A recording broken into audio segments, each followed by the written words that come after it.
Ayan. Hello po Ma'am Vic. Ito po yung binigay mo na saging po sa akin.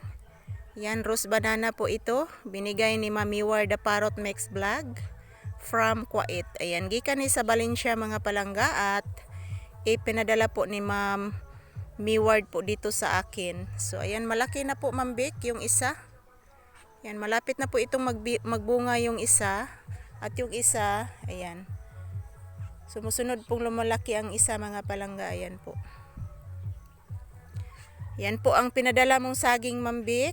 Ma'am Miwar the Parrot Mix Vlog. Ayan, malaki na po siya.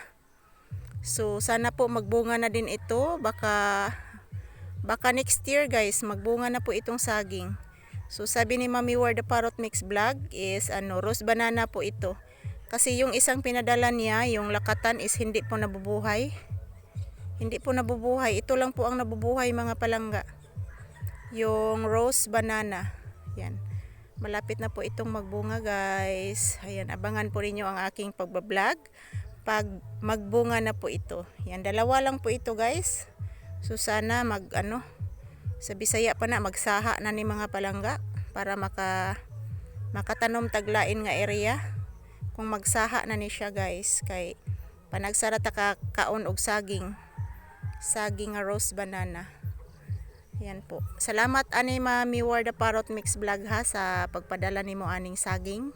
Yan, malaki na po ito guys. Ang laki na po niya.